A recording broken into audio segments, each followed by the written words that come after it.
Good evening, everyone. Welcome to the Berkley Center for Religion, Peace, and World Affairs here at Georgetown University for our discussion of the Ashgate Research Companion on Military Ethics. I'm delighted that you could join us, and on behalf of our director and our managing director, Tom Banshoff and Michael Kessler, we're very happy you could join us. Tonight's our program will be four of the authors from this book. This is a book with 35 chapters. I didn't think you'd sit through all of them, but I'm delighted that you could join us, and we'll follow the program with each of them speaking for approximately 10 minutes, and then we'll take some Q&A following that.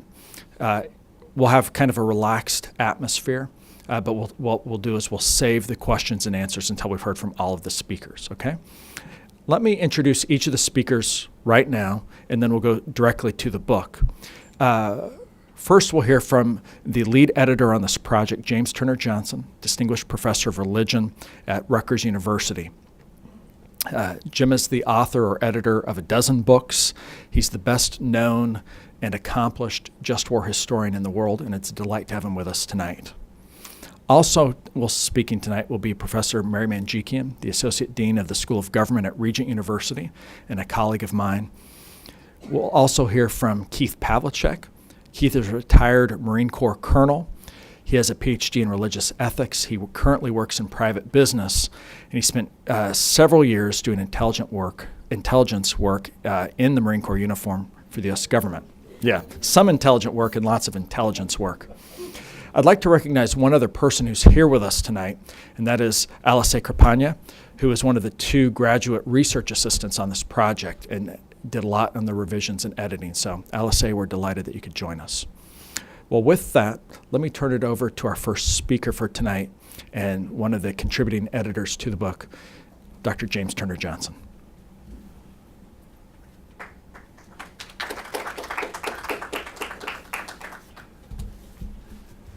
James Turner Johnson is the name I use in print. People generally call me Jim, and that's perfectly fine to do. The title of this little event is New Directions and Dilemmas in Military Ethics. But since I am historically minded, I thought it might be good to talk about some old directions as a way of getting into this. When Eric and I sat down to put the idea of this book together into an actual project, we had to go back and think about what military ethics is anyway.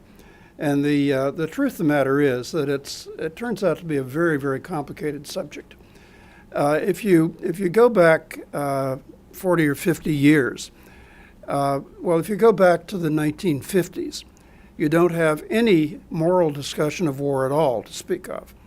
The recovery of the idea of just war begins with Paul Ramsey and a book published in 1961 and another one published in 1968. In 1975, I wrote my first book looking at the history of this tradition. In 1977, Michael Walzer's Just and Unjust Wars came out. And in 1983, The Challenge of Peace appeared, which had the enormous impact of actually causing people to sit up and take notice when the idea of just war was talked about. But the study of military ethics doesn't directly come out of this. It comes out of the context of the post-Vietnam War environment and the soul-searching that was going on within the branches of the American military over just what it means to be a professional military person. What does it mean in terms of identity? What does it mean in terms of values? And then how does this relate to this broader moral discussion about ethics and warfare? Malcolm Waken at the U.S. Air Force Academy. At that time, he was the colonel and chair of the philosophy department at the Air Force Academy. Upon retirement, he became brigadier general, as is the custom. Mal pulled together a group of people, all professional military, some of them in similar kinds of roles to his own, others simply people that were deeply interested in talking about this whole crisis of identity and values in the American military in the post-Vietnam environment. The result was an organization that they very much ad hoc organization that they call the Joint Service Committee on Professional Ethics, or JSCOPE. And the first time that there was a meeting of this was 1982. So you have this going on very much at the same time that the just war discussions are going on, and actually in the same direct same context as the period that produced the challenge of peace. Well, JSCOPE eventually became the International Society for Military Ethics. The lines of discourse that Paul Ramsey and Michael Walzer and the Catholic bishops began have all developed into their own lines of discourse, some of which have gone off in ways very, very different from the way the people that started those lines of discourse wanted them to go. And if one thinks about dilemmas in military ethics and looks down the titles of chapters of this book, one of the things that you might not notice from the chapters, but you certainly would notice if you've been in this from one or the other of the perspectives that are there for a while, is that many of the dilemmas are actually disagreements between people that come at the subject of military ethics from one standpoint versus those that come at it from another standpoint. For example, there's a chapter in the book called The Moral Equality of Combatants. This is an idea that Michael Walzer talks about in Just and Unjust Wars, and Michael actually thought that it was a rather good thing. But some of the people in the philosophical debate that is built on Walzer, there's a kind of proof texting that goes on among the philosophers. They look back and find an idea in Walzer that they like, and they pluck it out, and then they do their own thing with it. And so some of the philosophers have taken this and argued that it's really not so, that you don't have moral equality unless you have justice on both sides, and that's not possible. You can only have justice on one side or on neither side, so therefore soldiers are not in fact morally equal. Well, it turns out that opens the door to some very, very nasty behavior. And so even one of the philosophers best known for taking the position that I just described, my Rutgers colleague Jeff McMahon, after trashing the idea, backs off a bit and says, but we don't really want war to become as open-ended as this would imply. So therefore, we ought to hang on to it as a practical matter, even though it morally is indefensible. So if that's not a if that's not a dilemma, what is? The international lawyers, a political philosopher like Walzer, just war people like me would all say this is a very important idea to have on the table if you're thinking about the moral conduct of warfare, and especially how to try to impose some form of limitation on this. And then there are others that want to come at the whole thing from the perspective of their own field of study, and they turn out to come up with a very different conclusion about it.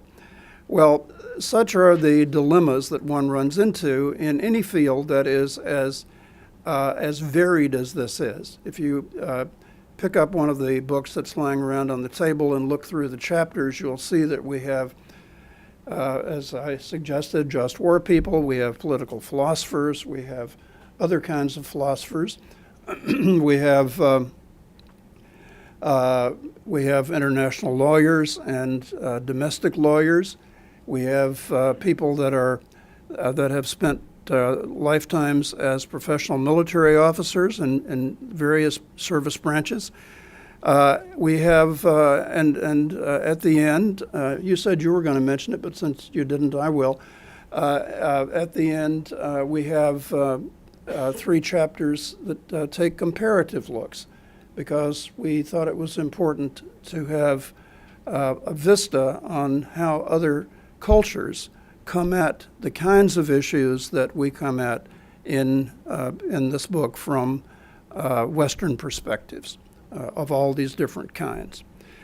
Let me say that my own chapter deals with a dilemma that is of a somewhat different making.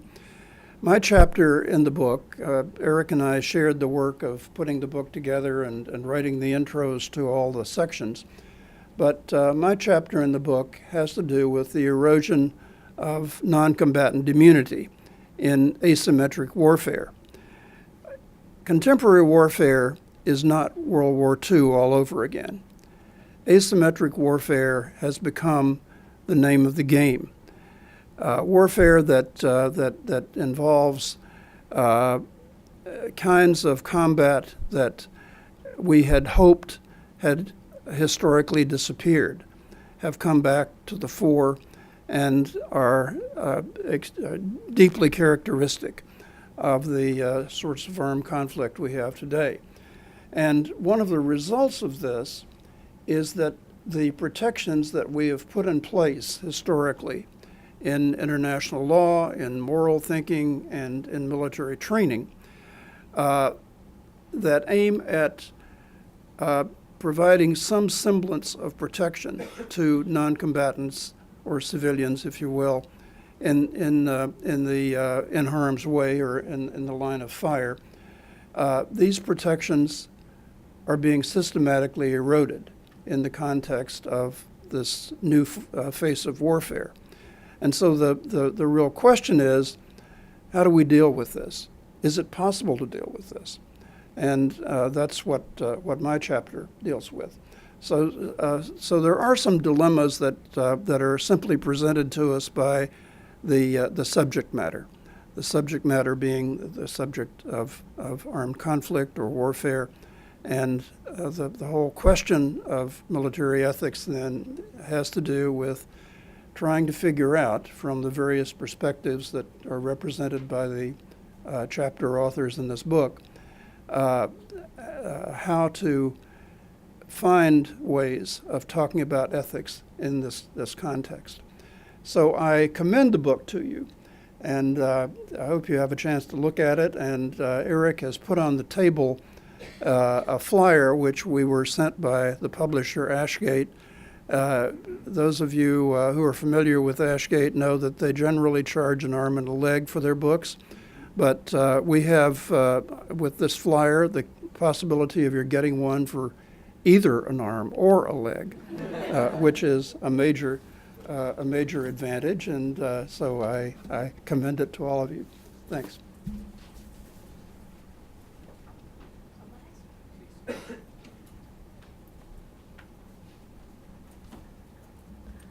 Hello. Thank you so much for inviting me. I'm going to talk a little bit about the chapter that I've contributed to the book, which actually has to do with the ethics of preemptive war. And I just want to thank Jim Johnson for his introduction, because I think there are 2 points that you made that I think all of us probably found as we were working on these chapters. And one was that it feels a bit like you kind of pull out what you already know about the topic, and it's kind of like, you know, a suit of clothes or something, and then you try to sort of fit it on to what's going on now in the world. And you see, you know, that sort of if you pull it certain ways, some of it fits very well and some of it fits less so. At least that's what I found with the ethics of preemptive war. I'm going to do a few things. I'm just going to talk a bit about preemption and the distinction between preemptive and preventive war. Talk a little bit about the history of this debate as it has evolved, because as Jim pointed out, all of these issues are very sort of contentious. There are multiple competing viewpoints, and there really is sort of this beauty that some of these ideas have been around since the Middle Ages, and in some ways they still work. They still help us to think through ethical issues today, and in some ways they may feel a little dated. And then finally, I want to point to a few of the dilemmas with preemptive war in terms of how situations today make it that someone's challenging to use this lens. The best way to think about preemptive war is to point to a speech which President George W. Bush made in Fort Bragg, North Carolina in 2005. He said, "The nation will not wait to be attacked again. We will take the fight to the enemy. There is only one course of action against those who subscribe to this murderous ideology, to defeat them abroad before they attack us at home." So preemption has been described as kind of like if you're engaged in a duel, preemption would be beating your opponent to the draw. So there's this sense that you can't preempt someone unless you're kind of actively engaged in conflict and a certain number of preconditions have been met. So this first criteria then is immediacy. If you see that your opponent is developing a weapon and you think, well, I'm going to, bomb the factory where he's developing this weapon, that would be considered preventive war because that time horizon is then much, much longer. So preemption is often about sort of establishing a sequence of events. And in my own writing and my own teaching, I teach a seminar on intelligence, and I think every time I look at preemptive war, I'm struck by how much it really depends on intelligence. And certainly if there's a debate about the quality of the intelligence or the truthfulness of the intelligence, that's then going to sort of slop on over to sort of our discussion about preemptive war. Because you need to really be able to sort of clearly state what you see your opponent as his motive and his intent, and to say, there's really no doubt as to what he will do if I do not stop him. So you must believe that there's no alternative means of conflict, and your motive must be one of self-defense. It must be proportional. The idea isn't to sort of win by kind of taking out all of his equipment before he can finish mobilizing. And you certainly can't use preemption as a way of undertaking a clandestine war, of avoiding the necessity of declaring war. It's not just a way of launching a sneak attack. If we look at sort of the history, we can go all the way back to 1588 with Alberico Gentili in a book called De Jure Belli, where he wrote that no one ought to wait to expose himself to danger. No one ought to wait to be struck unless he is a fool. So this uses a natural law perspective to argue that self-defense is a natural right of man. And if you're looking from another sort of a Jewish perspective, Avishai Gordon talks about how it draws on the Babylonian Talmud, Sanhedrin 72, which states, "He who comes to kill you, kill him first." And certainly in recent times, while the UN Charter, Article 2, Section 4, says that a member cannot violate the territorial integrity of another state, Article 51 tells us that nothing in the present charter shall impair the inherent right of individual or collective self-defense if an armed attack occurs against a member of the United Nations. And so that's usually seen then as the legal justification for preemptive war. Where it gets tricky, though, are really with a couple of emerging issues. And if you look at the debate around the Bush Doctrine in particular, people see it as having extended that rationale for preemptive war to claim that an ideology like jihad or terrorism could be viewed as a threat so extreme and existential that it is proper then to take war to their soil. And what we see is a lot of writers, including Brunstetter and Braun, warning against what they call the creation of in-between spaces of moral uncertainty. And so there's been a real debate about what it means when you talk about imminent threat, and to what degree are we sort of stretching this definition of imminent, this definition of immediacy. The next issue that I think we have to think about when we think about preemption is what does it mean to engage in preemptive war with a non-state actor who does not necessarily telegraph his intentions, where you may not even be sure exactly who that actor is? And this again then sort of comes back to that question of intelligence. Can you really definitively make a statement that your opponent is about to beat you to the draw when you're not entirely sure who he is or where he is or what his motives are or his intentions?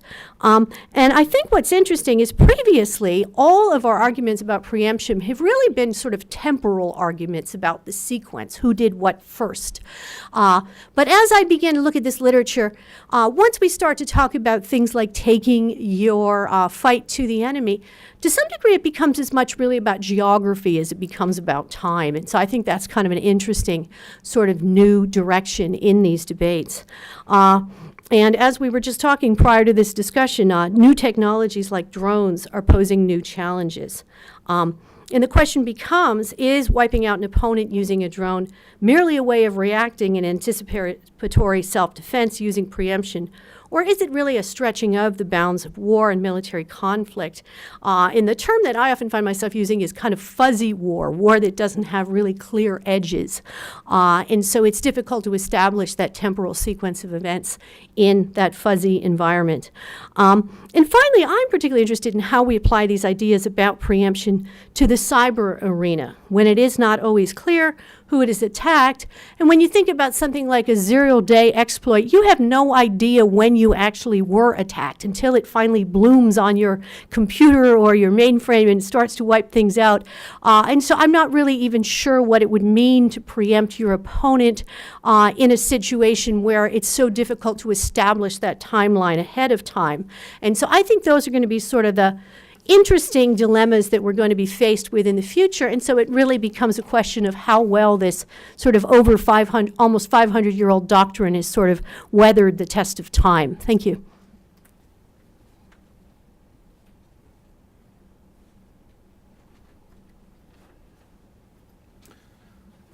Well, thank you. Again, I'm Keith Pavlischek. I consider it tremendous honor and privilege to be invited to contribute a chapter to this book.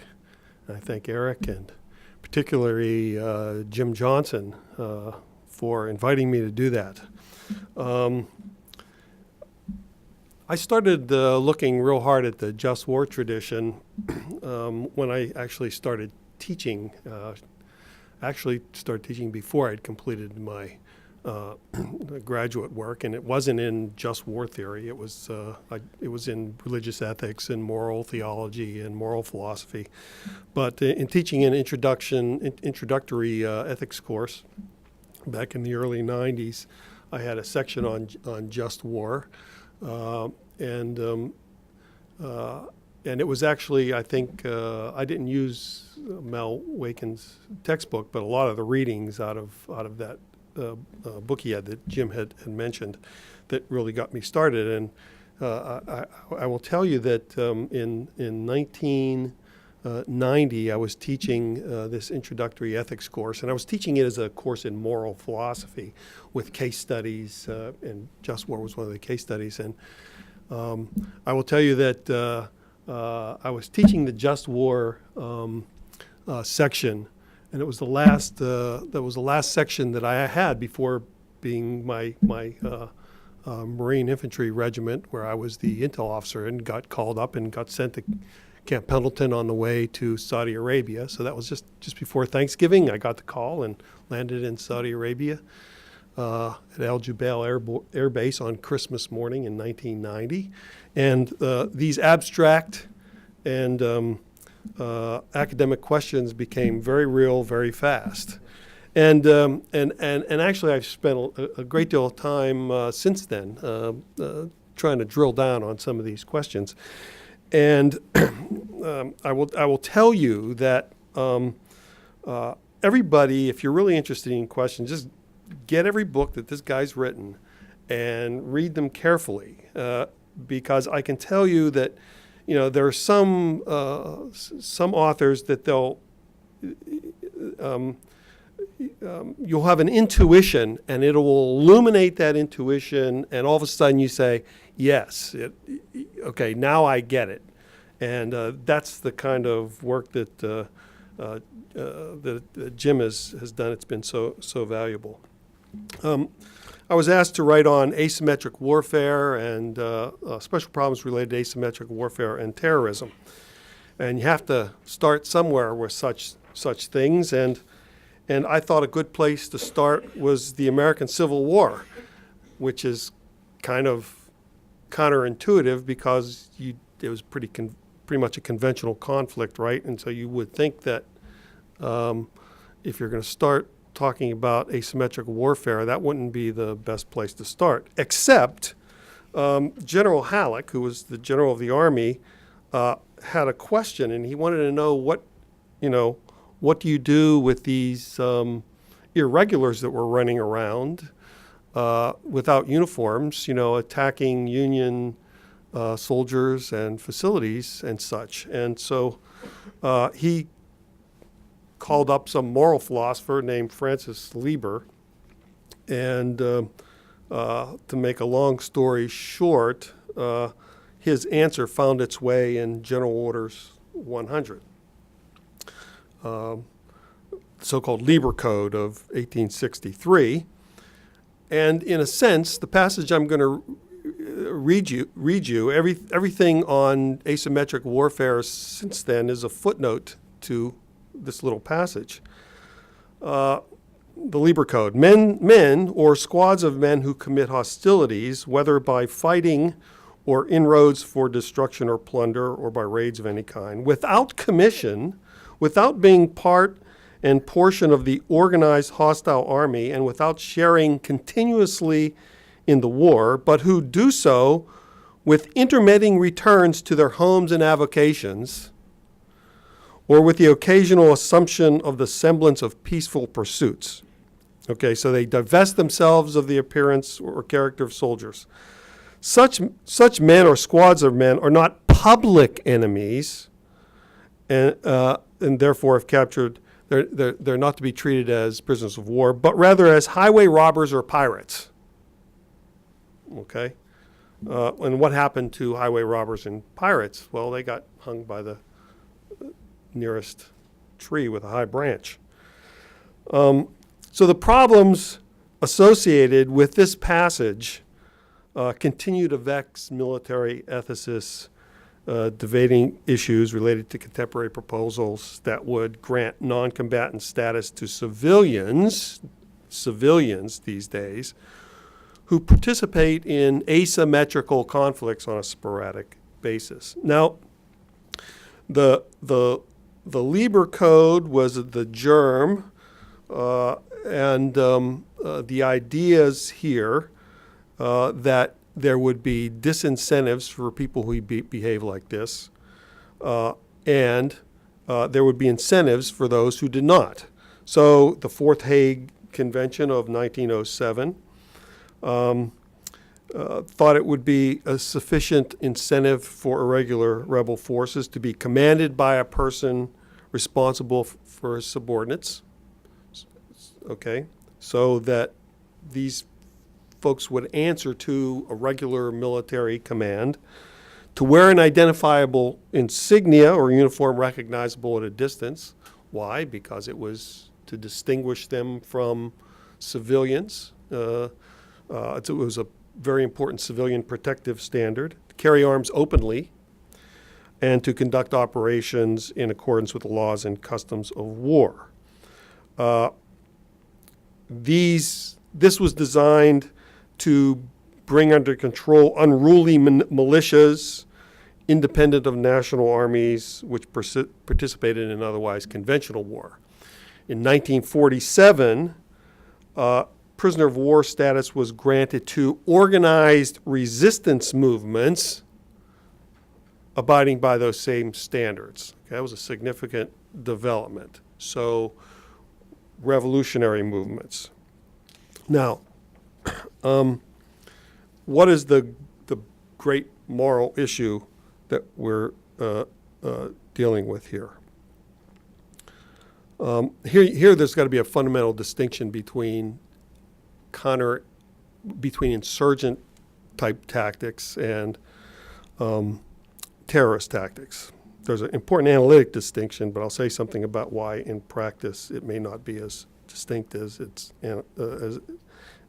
in terms of the analytic clarity of the distinction. It's this: if there's something wrong when conventional combatants use civilians as shields to protect combatants for military advantage, or when they deliberately kill or terrorize civilians to do the same. And if we hold that strictures in conventional combat can't be trumped by appeals to military necessity, then analogous actions would seem to be immoral and unethical in irregular warfare as well. If conventional warfare between states requires that one exercise constraint in using non-combatants as hostage shields, that is, putting conventional forces or equipment in close proximity to civilian public safety works and the sort, hospitals, schools, then such constraint should apply to conflicts internal to state or between states and non-state actors. Okay, so that's the seeming problem. Okay. So I've discussed the Lieber Code, the development in the conventional law of war, and I'm going to jump forward to Paul Ramsey. As Jim already mentioned, Paul Ramsey is probably the most important. He's particularly important because as a Protestant and a Methodist theologian, he brought the just war tradition out of the Roman Catholic world into Protestant discussion by claiming, in fact, that it wasn't a particular sectarian feature of Roman Catholicism, but it was part of the great Christian tradition and reflection on war specifically, but also as a part of a broader understanding of politics and statecraft. Ramsey asks in a chapter in The Just War, published in 1968, but I believe he wrote the article in 65 and 66. He asks, how is it possible, if it is indeed possible, to mount a morally acceptable counterinsurgency operation? By a morally acceptable counterinsurgency operation, Ramsey was concerned as to whether counterinsurgency could abide by the distinction between legitimate and illegitimate military objectives, while insurgency deliberately does not. Ramsey was unequivocal about declaring immoral a counterinsurgency policy that responds to selective terror in kind. If an act of war is malum in se, that is, if it's evil in itself, if selective terror is intrinsically wrong conduct, then the doing of such an evil by one side can never justify the doing of the same evil by the other side in return. To be just, counterinsurgent military forces must, quote, make the insurgent forces the primary object of attack. Clear enough? You couldn't use selective terrorism to combat the selective terrorism being employed by all kind of Marxist, liberationist guerrilla forces. But the more difficult and controversial question revolves around determining the morally permissible amount of collateral damage to civilians behind whom guerrillas seek cover. Some question, that's a perennial question. All you got to do is just look at the Israeli-Hamas fights over the past 6 years. Ramsey argued that by the guerrilla practice of moving and fighting in the midst of people like fish swimming in water, okay, stealing a phrase from Mao there, it is the insurgency that is responsible for expanding the entire scope of possibly legitimate collateral damage and death in an entire area. Ramsey's judgment was governed by a straightforward appeal to the jus in bello principle of proportionality, which is in turn grounded in the doctrine of double effect. We can maybe discuss, if you want to discuss what that means. I don't have time to go into principle of double effect, but that's what was guiding Ramsey. Just very quickly, the radical opposite view of Ramsey. I guess I'm looking for a phrase to title this, but sort of liberationists and their apologists took the view. For instance, George Habash, the founder of the Popular Front for the Liberation of Palestine, argued that in the age of revolution of peoples oppressed by the world imperialist system, there can be no geographical or political boundaries or moral limits to the operations of the people's camp. No moral limits. I got 2 minutes. Okay, and he's a cool taskmaster. Okay, so now if this was just sort of Palestinian justifying terrorism was one thing, but I would just simply point out to you that The United States refused to ratify the additional protocol, the Protocol 1 to the Geneva Conventions in 1977 because one of the provisions would grant combatant status to irregular forces even if they don't abide by traditional requirements to distinguish themselves from the civilian population. Give me a chance to say something about Michael Walzer. Now, in mid-70s, Michael Walzer actually challenged Paul Ramsey on his understanding of the principle of double effect and his understanding of proportionality, which he argued would be was a far too permissive principle, and he proposed the principle of double intent. That is, not only should the combatant strive not, particularly in asymmetric conflicts, to he should not directly and target non-combatants, but he has a duty to increase risk to his own forces in order to avoid harm to non-combatants. There's a lot more to be said about that, but this is actually where the serious debate is now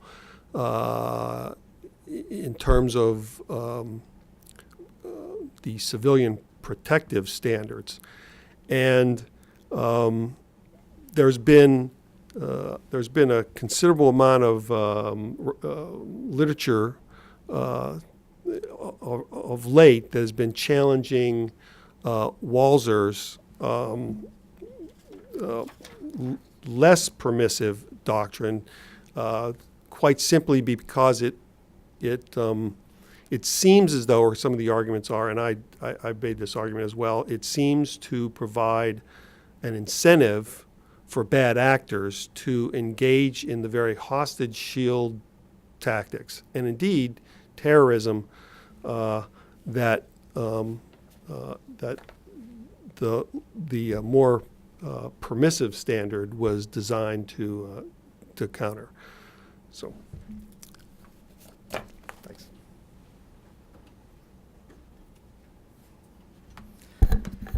Well, again, thank you so much for coming tonight. My name is Eric Patterson. I'm a research fellow here at the Berkley Center, and I was here for 4 years as a faculty member and as associate director. And thank you for coming. And it's a joy to be here with this panel. What you may or may not know is when you think about the diversity, a long-term academic, Mary Manjikian, who was a diplomat working for the State Department, Keith, all these years in the Marine Corps and intelligence, there's a lot of professional richness beyond all of their PhDs and their academic credentials as well. I'm going to make one short point about the comparative religion chapters that are at the end of this book and speak on behalf of those authors just briefly, and then talk about the moral quandary or the ethical dilemma that's a part of my chapter on the ethics of war's end. So first, a note about those three chapters. The concluding section of this book really is in alignment with the mission of the Berkley Center for Religion, Peace, and World Affairs by inviting authors to look at three major civilizations and what do those traditions have to say about the ethics of war. And it's really beyond my time to go into depth and speak for these individuals, but let me just briefly say what's there. There's a chapter there on Islam by John Kelsey, who's probably the best-known Western writer on the ethics of warfare in the Islamic tradition. And the main point that Kelsey makes in his well-documented essay is that particularly when it comes to jus in bello, or the ethics about how force is used, that there is a considerable set of principles that can be drawn in the Muslim tradition. And I'll give you one example. There are a number of restraints on how war can be fought, and particularly on its destructiveness, such as don't chop down all the trees, don't burn all the fields, and don't poison the wells, because people are going to need to eat and to drink, and that doesn't just affect the battlefield, it affects civilians. There's a chapter here which I think is really unusual in the literature on the Indian tradition and whether or not there actually is an Indian, a coherent Indian or Hindu tradition on these questions. And the author, Professor Breck, talks really about two separate traditions when thinking about military ethics in that tradition. The first is what you might call a proto-realist tradition associated with Cattell and others. That's really kind of a pragmatic approach to warfare. The second, in which he spends much more of the chapter on, is the warrior tradition and kind of an honor code that's a part of the religious epic literature there. And this is usually a literature that talks about heroic values. It talks about being magnanimous to one's enemies when one is a victor, etc. And then the third of these chapters by P.C. Lowe is about China. And again, in a short historical introduction, he talks about, is there a coherent Chinese tradition? Is there a Confucian tradition? How should we think about revolutionary thought associated with Mao? But where he leads us is to a thought that many of these Confucian values about pragmatism and excellence continue to resonate today. Principles such as the best way to fight a war is through really smart, pragmatic statecraft, where you never have to fight the enemy. But of course, that's buttressed not just by a wise ruler or wise generals, but a robust military presence that can back up those threats. And I'd urge you, I think you'd find those three chapters to be particularly compelling. Now, my own chapter in this book looks at use postbellum, or the ethics of post-conflict, and really one specific question, and that's who's in charge? Who should be in charge at the end of a war? Now, historically, what happened is two state actors, two governments fought, and then someone won, someone lost, and everybody went home. The boundary might have shifted a little bit, but most of the armies went home. But that's really not the way we have thought about war for the past 15 or 20 years in a time of humanitarian intervention. When outside actors move in, when it's not clear if there's a winner or a loser.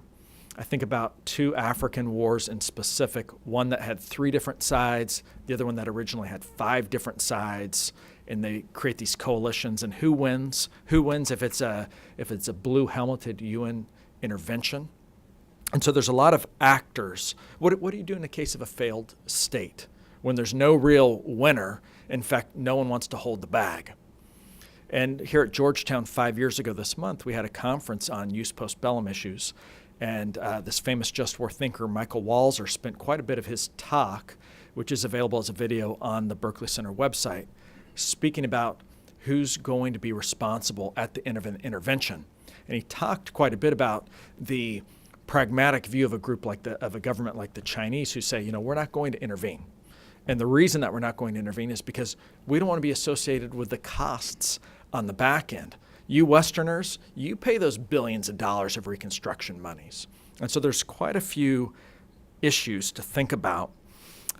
We've heard people in the U.S., particularly some military leaders, follow Colin Powell to say in the past decade what they call the Pottery Barn rule. If you broke it, you fix it. You pay for it. It's yours. And so where on this continuum of responsibility and authority does responsibility lie at the end of war? And of course, as you all know, the fundamental just war question, where it all begins, is the question of legitimate political authority. And that's not just a question for how war should begin, but in the contemporary era, it's a question for how war should end. So the chapter brings up really 2 sets of considerations. The first one is, who are the agents involved? We used to think in terms of winners and losers, but when you think about the wars of the past 15 or 20 years, how many of them do we use that terminology anymore? And by the way, for those of us in the West, even when it looks like we won a war, we so problematize it, we feel guilty about it, we don't talk in that terminology anymore. Likewise, we're loath to talk about losers anymore. And these days, with these insurgencies and things, seems that even if you beat them and run them off into a neighboring country, that they come back to strike again. Perhaps we could talk about the different actors in terms of locals versus internationals, the regional partners, international organizations. But is it really appropriate to talk about someone having responsibility if they don't have any money or troops? Think about the UN, for example. And so these are the types of questions. Where do we locate the political responsibility to take care of people, to enforce the peace, to provide vital services at the end of Rwanda, at the end of Bosnia, in a continually failed state like Afghanistan, in a context like Somalia? The book does lay out two very different positions on these issues, assuming that you say, yes, someone should be responsible, and it may not simply be the locals. The book lays out two positions. One is what I would call the minimalist position, and that says that there's a limited role for those actors who are outside of the local state government apparatus. And by a limited role, I mean, for instance, say the U.S. in Iraq or Afghanistan or Haiti in an intervention, or the UN in East Timor led by the Australians. It's going to impose a basic level of order and not promise a lot more. Not promise that little girls get to go to school. Not promise new schools. Not promise roads. Not promise wells in every village. But just, we're going to stop the gunfire, bring the parties to the table, and we're not going to promise a lot more. In contrast to that minimalist position, there's one that I'd call the maximalist position. And the maximalist position is no. A lot more resources should be devoted to the post-conflict environment. Many of you are familiar with the so-called responsibility to protect doctrine. Many people have never really read it very carefully. There's actually 3 responsibilities in those documents, and the third one was called the responsibility by the international community to rebuild. And it calls for a pretty significant investment by outside parties to rebuild war-torn states and their societies. So this maximalist position takes the view that the international community actually owes to the actors on the ground a moral obligation that's quite significant to try to raise the standard of living, to impose peace, to provide for the basics of a much expanded set of rights, such as to education, etc., paid for not by local citizens, but by those outside the country. Now again, what does this really hinge on? It hinges on this notion of political authority and who is responsible.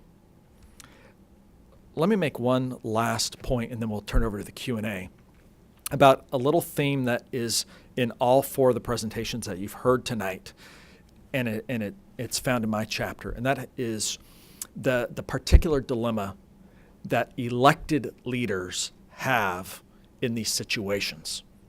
And here's what I mean by that. Whether it's asymmetric warfare or drones or who's going to pick up the tab at the end of an intervention abroad, when you think about, for instance, the Prime Minister of Britain or the President of the United States, their first duty is to their own constituency, right? They were elected to protect their own country. They weren't necessarily elected to protect the people of Burundi. But over the past 15 years, we've talked a lot more, past 20 years, we've talked a lot more about intervening abroad in an altruistic fashion to save human life, even if there's no strategic interest of London or Paris or the United States in those places. And so it's interesting to ask yourself the question, what does the President of the United States, what is his or her responsibility to people in that place? What is the responsibility of the Prime Minister of Britain to some far-off conflict where there isn't necessarily a strategic interest of his country? What should he tell mothers and fathers in his own country that the rationale is for sending troops there or spending billions of dollars or hundreds of millions of pounds to engage in those places? That's really an authority issue that ties together all of our topics. Why use drones? Well, one reason to use drones is to protect American service personnel. on the questions that Keith raised when thinking about insurgents and things and making the decision about whether or not to go after them or how to go after them, a U.S. president has to ask themselves the question, what is my real responsibility in this case? Is it really to go after terrorist groups in every single spot around the world, or just certain ones that really directly affect us? And certainly when it comes to use post bellum, and you're thinking about tax dollars, your tax dollars, there's this question again. What is the responsibility of outside political actors? Well, I'm out of time, so we're going to go to Q&A, and let me just say something about how that will work for this part of our conversation. We have one microphone down at this end of the table, so what I'd ask is that you raise your hand, we'll call on you. Would you identify yourself? Hi, I'm Joe Blow, and I'm from Princeton University, or whatever. And then ask your brief question or make your brief comment. And then our team down here will, one of us will answer it. We'll kind of restate into the microphone for the video what the question or comment was, and then we'll respond. Okay? And we've got about 20 minutes for Q&A, and then we'll end promptly. So, sir, I'm going to start with you, and then we'll come over to Chip.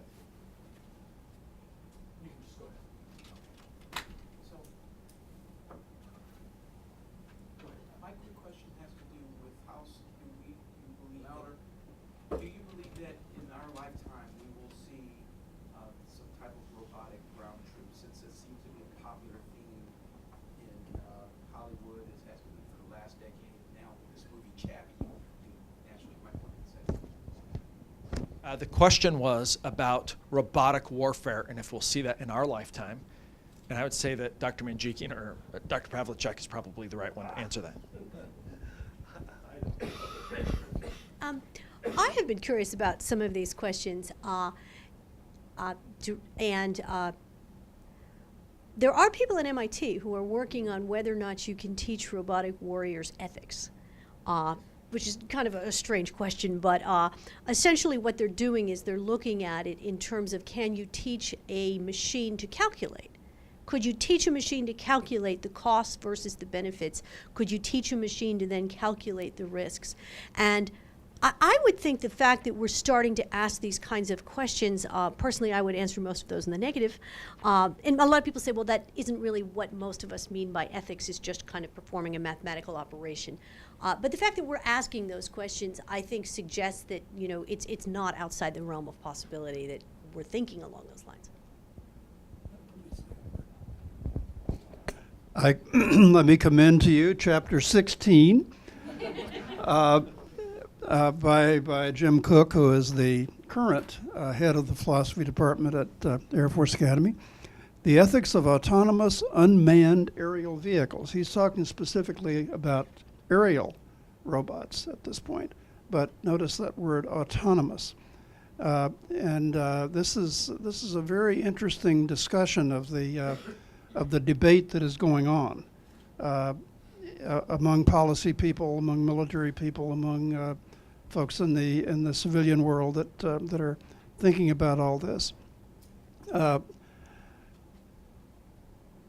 As for in my lifetime, I don't know. I'm a good deal older than you are, but it's already pretty far along. Indeed.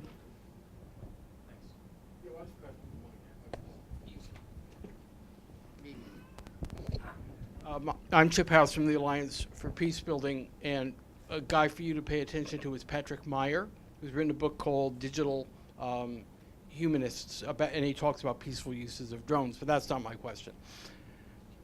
I was involved in 2 discussions today about countering violent extremism. One with a guy I rode in on the metro with who's an FSO and happens to have Yemen on his plate. The other was in my office with our CEO and 2 people who are new to our world. My wife, who's a former intelligence officer, and an old friend who is a former intelligence officer in the Navy. And as we discuss countering violent extremism, a term we wouldn't ourselves probably have chosen, but it's not our choice, we didn't talk about the ethical side. So how, when you're dealing with asymmetric conflicts, and when folks that you're dealing with don't do things like wear uniforms, when winners and losers simply don't matter, how would any of you factor ethical concerns into the advice you would give if my friend Oliver John brought you into the State Department tomorrow to talk about how do we counter violent extremism? Hopefully we don't have to do that.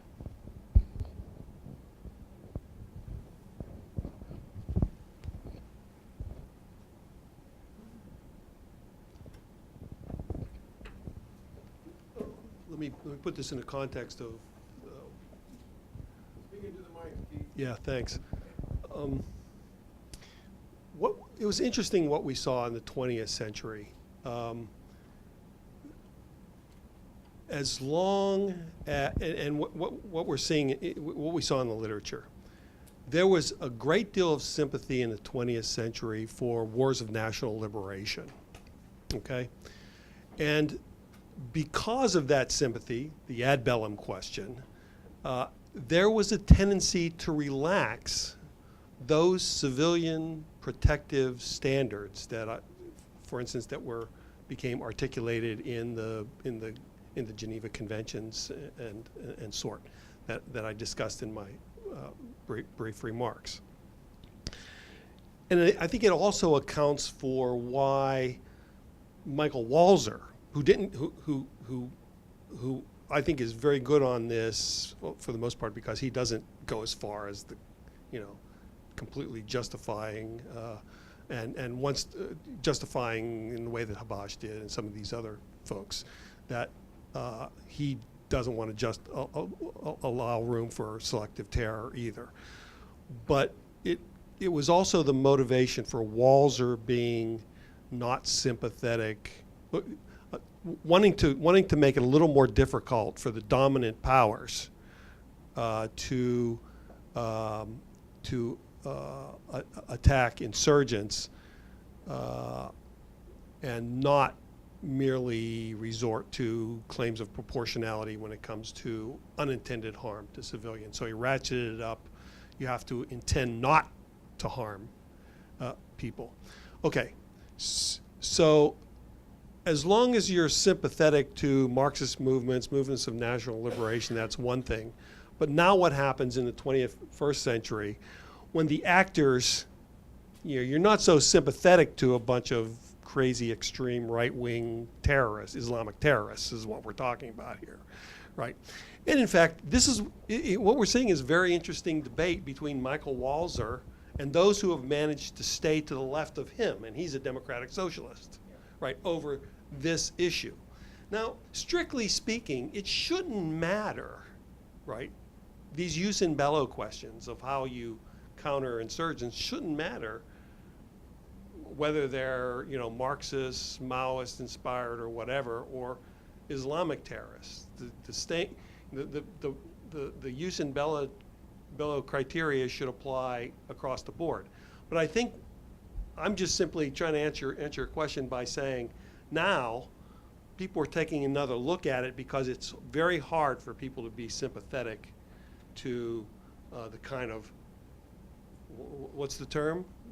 It's radical extremism, violent extremism. Right. So I think that's causing a lot of people to rethink and revisit some of these issues, and it's a real live issue. We see it in terms of unintended harm to non-combatants in drone strikes. We're seeing it in rules of engagement in actual on-the-ground counterinsurgency fights.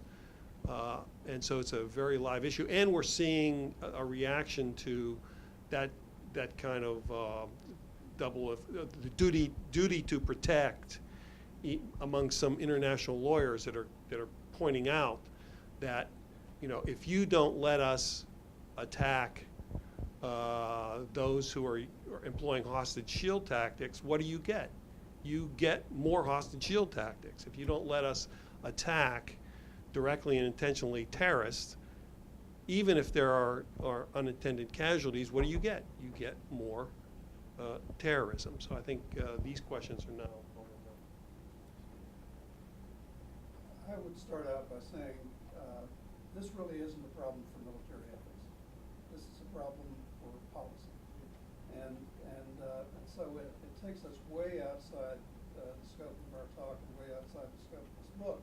But it also raises some very interesting questions about the broader issue of the choice to use military force or not to use military force, which does border on the kinds of things we're talking about. I think whatever one may think about the Obama administration's handling of ISIS and or ISIL and the Al-Qaeda branch in Yemen and various other hotspots around the world, any administration would have effectively the same issues on the table before it. And any administration, I think, would have to try to find a way of balancing the use of U.S. military assets and other assets, and balancing them with input from other countries in the region. The whole Middle Eastern thing is so incredibly complicated these days. You have Sunni versus Shia, you have traditionalists versus Salafists, you have in Yemen itself a civil war going on that is giving the folks in the eastern part of the country who are the terrorists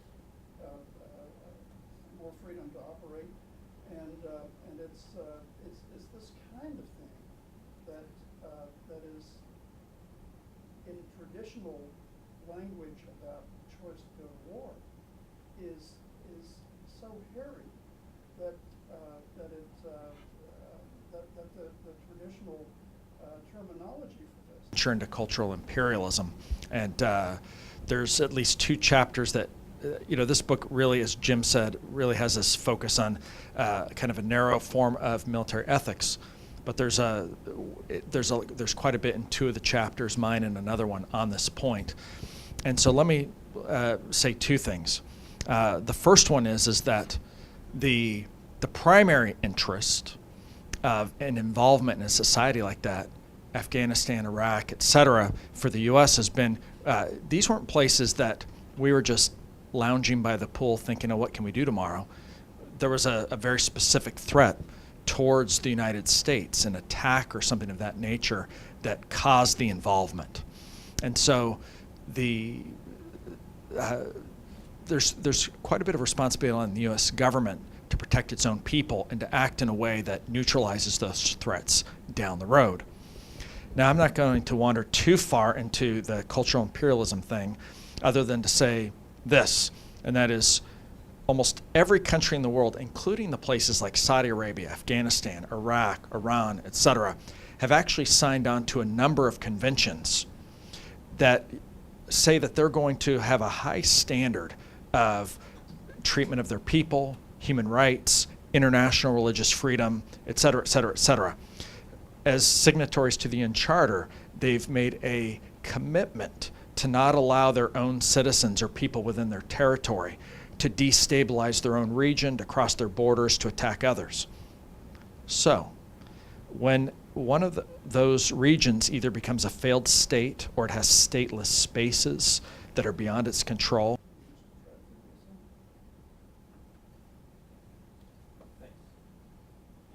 I'm Evan Brown. I'm with the U.S. Army. So you had talked about what you termed maximalist interventions. At least in some of our experience, that meant not just ethical problems of restraint, like can I use artillery in this village, but of positive ethics. What do I need to do to reshape this society? So something, for example, in Afghanistan, what do I need to do about the status of women or the status of democracy or anything like that? I'm wondering, how do you think we can think about those ethical requirements to kind of thread the needle between positively making ethical change that we feel compelled to do and not being in the position of imposing Western ethical values onto another culture in an inappropriate way? How do we figure out, do you think, where that boundary lies between appropriate ethical behavior and inappropriate imposition?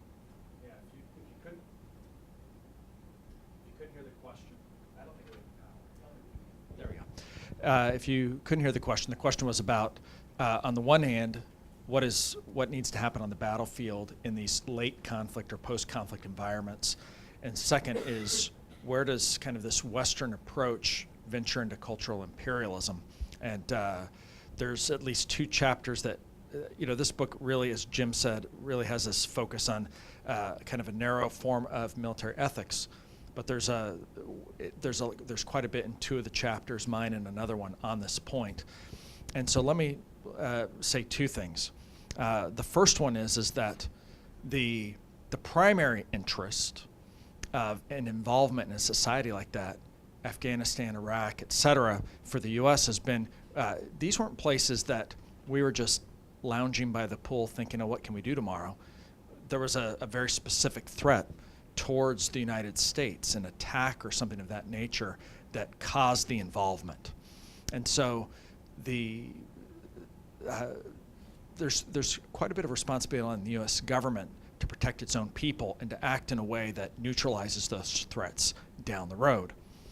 Now, I'm not going to wander too far into the cultural imperialism thing other than to say this, and that is almost every country in the world, including the places like Saudi Arabia, Afghanistan, Iraq, Iran, et cetera, have actually signed on to a number of conventions that say that they're going to have a high standard of treatment of their people, human rights, international religious freedom, et cetera, et cetera, et cetera.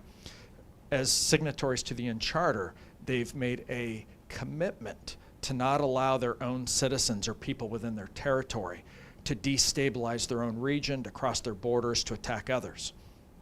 So, when one of those regions either becomes a failed state or it has stateless spaces that are beyond its control, and pirates, brigands, outlaws are terrorists fomenting attacks from there and they can't handle it,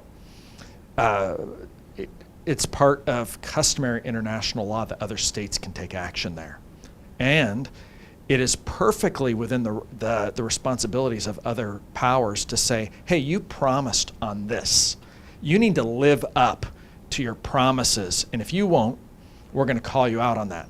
Now, it may be shaming, such as on religious freedom issues. Well, every country in the world essentially has signed on to the International Covenant of Civil and Political Rights. And I mention this because this is often a topic here at the Berkley Center, these types of issues. The U.S. has a strong position about shaming naming and shaming, basically, on these types of issues. Hey, you promised. We're not going to force religious freedom down your throat. You promised. You told the whole world, you signed onto this binding treaty that you would do that. We're calling you to account on that. There's other things that pull the trigger for or are a tripwire to actual military involvement. For instance, the Genocide Convention. We promised, the international community has promised to intervene if it's a genocide. We're not going to fight over the definitions for now. Let's just talk about that, in theory. And likewise, on these types of issues, the U.S. has a responsibility to be involved. So often what we can say on the ground is, wait a second, you promised, this is in your Constitution, we're supporting you in this when it comes to all of these, what I'd call good Samaritan or good neighbor activities. That's where you start, I think. Yeah, I guess after spending 9 months in Spin Boldak, Afghanistan, I'm probably more realistic and less idealistic than prior to that experience. So what you're really asking is, it has to do everything with coin doctrine, right? Once you've begun to stabilize an area, how much do-gooding do you do beyond getting stability? But there's even a harder question. What if your do-gooding contributes to the instability? I'm telling you, in southern Kandahar province, you can talk all you want about women's rights and civil society and so forth, and I'm all for that stuff. But even the good guys, or our guys, the good guys, they're on our side, aren't going to be buying it, okay? So the question is, if you continue on the building the medical clinics and building the schools and building the roads, which are often just shakedown operations on the Americans. You know what I'm talking about, right? I mean, when the real goal is, we don't want it to become a failed state. So do you settle for the warlord who's going to keep it stable, right, and keep the really bad guys out that are across the border, right? Because at the end of the day, why are we there? We don't want another Afghanistan failed state. Those are the broader questions. And I don't think there's no shortcut, there's no easy calculus for that. I mean, that's political prudence, et cetera. And I'm afraid that that's the kind of question we're going to deal with over the next generation throughout that area of the world. We're going to take one last kind of, I'm going to let you two Army guys kind of put something on the table. You both have your hands up, and then we'll respond, and then we'll end the formal part of this. And if you want to stick around and ask some individual questions to the speakers, please do. So we'll start right here, and then we'll go to John Gallagher, and then whoever wants to respond can. Rich Steitzer, U.S. Army medical officer and a fellow at Georgetown. I think they heard me. Do you hear me? Yeah, but the video can't. Rich Steitzer, U.S. Army medical officer. I'm a fellow at Georgetown and at the U.S. Army War College. And I thank you all for being here. I thank you for writing the book. I can't wait to read it. I can't think of a more important subject, and I'm surprised the room is not packed, because I think all of us can attest that we think there's a slippage in ethics across many major institutions, including the military, and that's being kind. But what I want to say in general, and the question I want to ask is, due to the speed, the danger, the threat, the possible outcome of today's conflicts that the militaries would be involved in, do you think, one, do we have or are we preparing the next generation with the ethics competency to deal with those, especially those that we might recruit into our military? And how important is it? Where are we on the scale, and how important is it based on where we are today?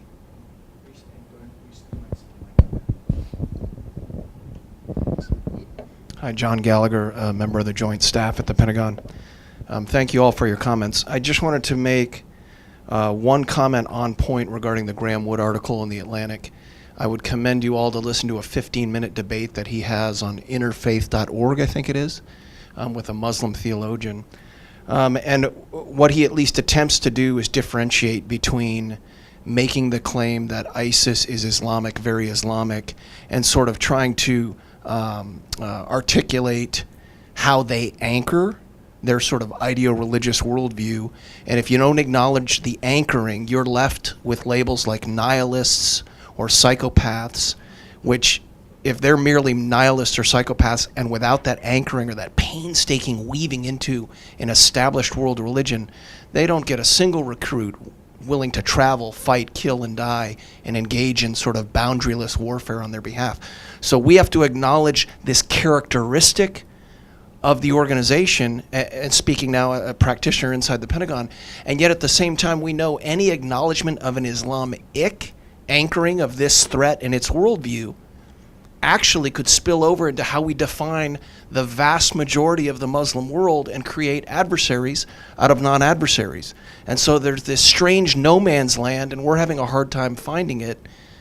Places like the Berkley Center and others, I mean, we need you, right? This is where we need to understand more how to account for the character of these threats and how they attempt to legitimize their worldview and at the same time don't mischaracterize the reality of the broader Muslim world. So this is something that I think we're all coming to terms with, and which is why Graham Wood's article is the most read article in the history of the Atlantic. Yes, it is, because we're searching for more explanatory power on this tough issue than these unsatisfying labels, and yet we don't want to say they're Islamic as in step with the religious tradition. You'll hear that in the 15-minute debate if you have a chance to listen to it. My question is, more and more we're going to be partnering with forces. If you look at the announced Syria Train and Equip mission, more and more I think we're going to find ourselves partnering with forces that we send somewhere to fight, instead of the Shona-Bashona Afghanistan model where we're doing the training, the equipping, and we're fighting alongside of them, which sort of introduces a principal agent problem where maybe while you were training and equipping the force and even vetting them in a moral way, you send them to do work, and then you might see extrajudicial killings, Leahy violations, co-opting by, let's say, ISIL in Syria, behaviors that we don't want to be responsible for, or they simply go after the target you didn't train them to pursue because you can't control that. So what does it mean for this literature to look at this emerging relationship where we train someone and develop a lethal relationship, but we really don't have command and control over what they do once we send them into the battle space? Thanks. I'd like to respond to John's last point. I actually have a piece coming out in Intelligence and National Security, which looks at the ethics of intelligence sharing, and I have been very much captivated by this same question. I refer to it as outsourcing your guilt, basically getting someone else. And the title of the piece actually is, "But My Hands Are Clean." Somehow or other, I gave the intelligence to someone else, and after that, it was out of my hands in terms of how they used that intelligence. And I think it's a very similar issue. And I think it's an issue that's going to be emerging in a lot of different contexts. And in that piece, I suggest 4 different lenses for thinking about intelligence sharing ethics, some of which have to do with consequences, some of which have to do with this notion of who you're ultimately responsible to. And then I also look at this notion of sources. Should we care where our intelligence came from? Is there such a thing as, I refer to it as fair trade intelligence? It's similar to buying a product and saying, I care sort of how this product was produced. The reason I wrote the piece is because I was amazed that no one was asking these questions, that there were all these cases that were occurring where the Netherlands had provided information to the Americans, which that they then used to target drones in Somalia. And the Netherlands, they said, we never had any intention that that's what you were going to do with this information. There's a big debate with the Australians where they provided signals intelligence, and they said the same thing. They said this was never military intelligence. This was, intelligence for another purpose altogether. And the question is, if you give any intelligence to America, does it therefore become military intelligence? And is that kind of a foolish distinction to make?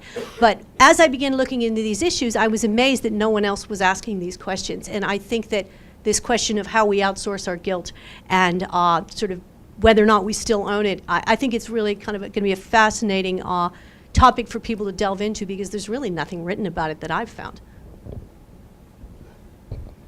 Start pulling the string on that question, you'll find doesn't just have to do with intelligence sharing with allies. It has to do with intelligence sharing within the intelligence community and with the trigger pullers. Just start to pull that string a little bit.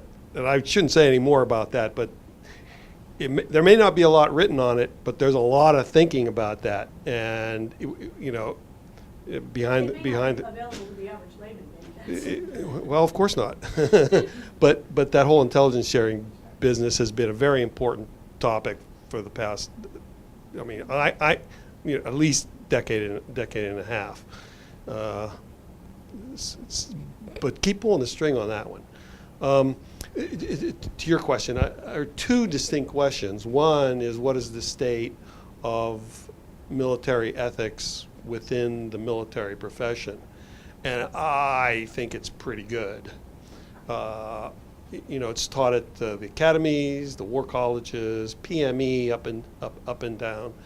And I think Jim made a remark at an event we were a while back. Not so good at the enlisted level. Appropriately at the junior enlisted level, maybe a little bit at the NCO level, but I think it's very good at the officer level and the officer candidate level. But the other question is, you asked, what about the type of characters now entering our military? And about that, that's a broader question. I don't have much to say about that, but as we're repeatedly told, how much the Army and the Marine Corps and Navy is a reflection of American society. So you're going to get all the character flaws and the virtues that you're going to get in broader society. Less so in the Marine Corps because it's so selective, self-selective.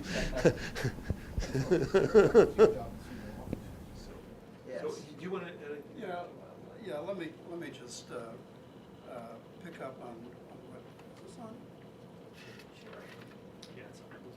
Okay.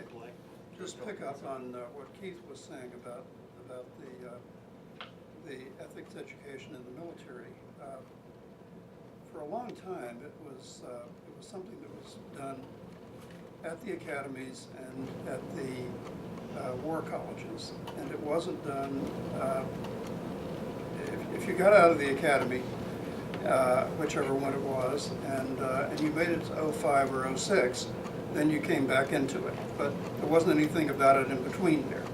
And the non-coms didn't have any exposure to it at all. So the colonels and lieutenant colonels and the Navy captains and commanders were talking about this kind of stuff if they happened to be assigned to the war college.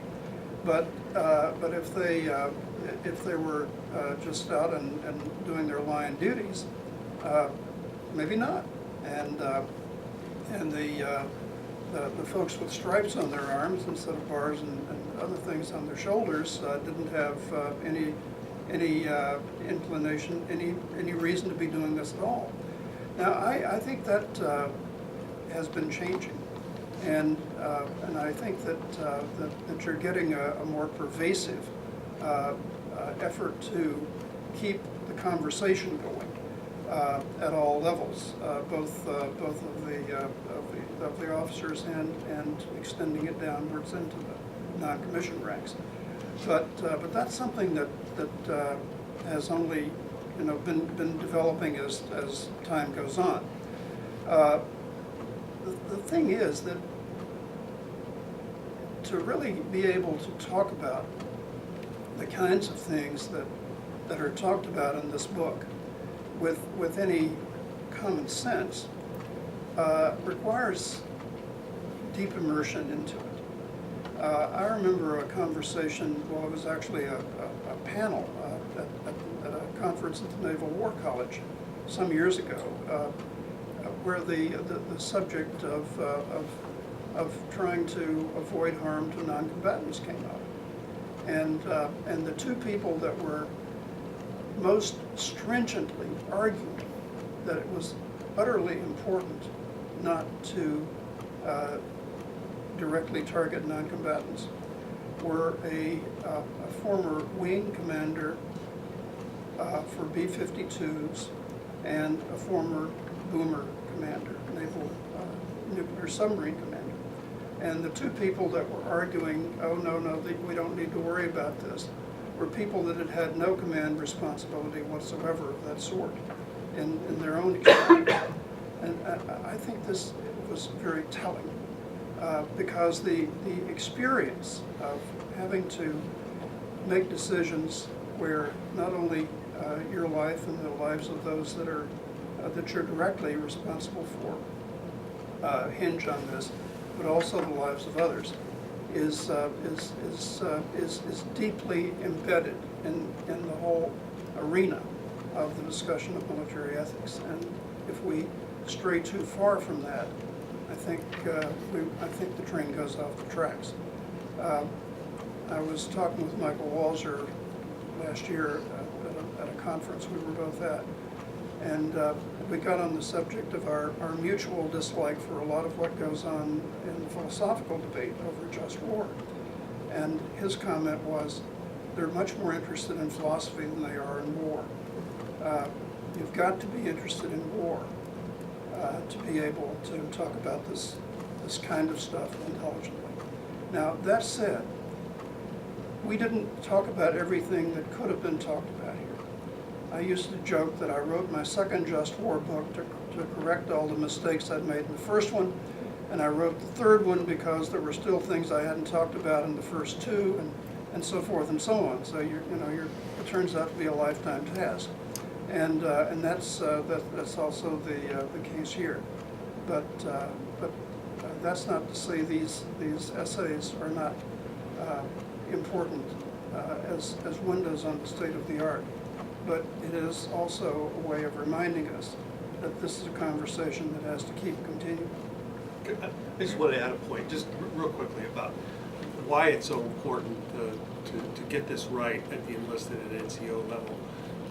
the fact of the matter is that our rules of engagement, for reasons that have to do with coin doctrine and as well as ethics, are far more restrictive, right, than I think it is morally permissible to be. In other words, we're playing within the hash marks when and we have to be able to explain, why we have those restrictive rules of engagement to those that are, in the sand, right? Because there's a cost to that, and it's a real live cost, and the cost is in life, friendly casualties for adopting restrictive rules of engagement.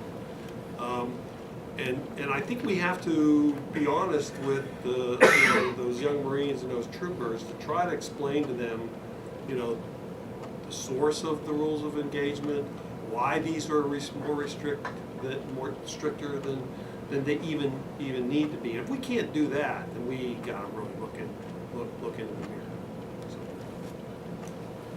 Well, I think there's a lot more to be said, but I think we're going to save that. We've got about 15 minutes here at the center where we can have some individual time, and you can buttonhole one of these speakers. You can ask them what you wanted to ask them at that point in time. But I'm delighted that all of you in the audience chose to attend tonight to talk about this book. We hope that you will go to the website and, of course, get your own copy. It will keep you busy for a few weeks reading it. It's 35 chapters, I think, something like that. But would you help me in thanking our speakers for tonight?